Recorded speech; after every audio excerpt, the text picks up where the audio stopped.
নানা জল্পনা কল্পনার সমাপ্তি ঘটিয়ে আগামী নভেম্বর-ডিসেম্বরে দেশে ফিরবেন বিএনপির ভারপ্রাপ্ত চেয়ারম্যান তারেক রহমান। এ তথ্য জানিয়েছেন তারেক রহমানের পররাষ্ট্র বিষয়ক উপদেষ্টা হুমায়ুন কবির। তিনি বলেন, নির্বাচনে বিজয়ী হয়ে বিএনপি সরকার গঠন করলে দেশের পরবর্তী প্রধানমন্ত্রী হবেন তারেক রহমান।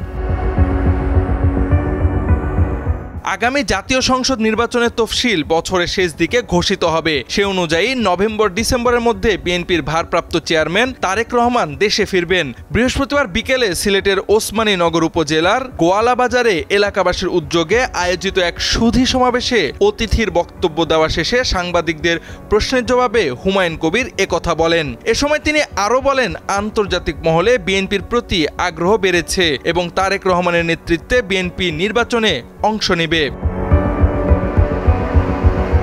মার্কিন রাষ্ট্রদূতের সঙ্গে সম্প্রতি তারেক রহমানের বৈঠক প্রসঙ্গে ভারপ্রাপ্ত চেয়ারম্যানের পররাষ্ট্র বিষয়ক উপদেষ্টা বলেন, বৈঠকটি ছিল সৌজন্যমূলক, তবে আলোচনায় দেশের রাজনৈতিক পরিস্থিতি, তারেক রহমানের দৃষ্টিভঙ্গি এবং তিনি নির্বাচিত হলে রাষ্ট্র পরিচালনার পরিকল্পনা ইত্যাদি বিষয়ে উঠে এসেছে।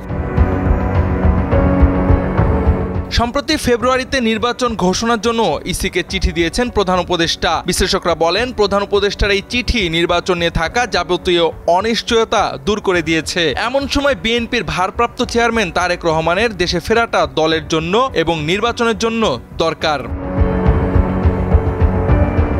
বিগত হাসিনা সরকারের আমলে রাজনীতি না করার শর্তে দেশ ছাড়তে বাধ্য হন তারেক রহমান। ৫ আগস্টে ছাত্র জনতার অভ্যুত্থানের মাধ্যমে হাসিনা সরকারের পতন হলেও এখন অবধি দেশে ফিরেননি তিনি। অভ্যুত্থানের বর্ষপূর্তির পরও কেন ফিরছেন না তারেক, এই প্রশ্ন সকলের মুখে মুখে। একাধিক তারিখ ঘোষণা হওয়ার পরও তার না ফেরাটা অস্বাভাবিক বলছেন কেউ কেউ। এখন দেখার বিষয়, নভেম্বর-ডিসেম্বরে কি ফিরবেন তিনি, নাকি অপেক্ষা করতে হবে আরও দীর্ঘদিন।